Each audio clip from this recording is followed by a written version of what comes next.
taget direkte til København til snart, fordi noget af det. Hvor er du fra? Forfra. Ja.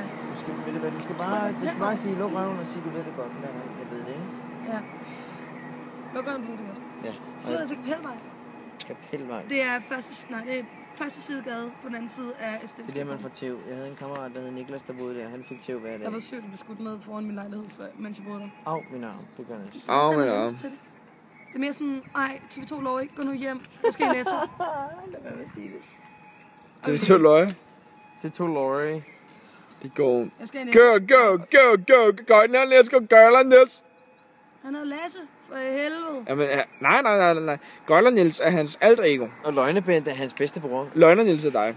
Nøglebent er dig. Løgnebent, det er mig, der er Løgnebent. Det er mig, der er fuld Claus, og der er løgnebent. Okay, jeg husker det fra nu af. Okay. Du er løgnebent. Ja, Løgnebent, han fortæller løgnehistorier. Han kan fortælle godt løgnehistorier. Især om kassedamen fra Føtex. Ja, og jeg er fuld Claus, fordi jeg altid er fuld. Nej, det er Jeg er virkelig altid fuld. Det er bare, du ved, man kender de der værtshustyperne, du ved. Ja, jeg arbejder over. Og de får jo ofte navne, ikke sandt? Ja, bageren. Specielle navne. Ja, Som er bager. Flaskevogne, stationshænding, Løgnebent. Altså, og det er bare mig, der er Løgnebent, ikke? Er du løgnebent? Ja.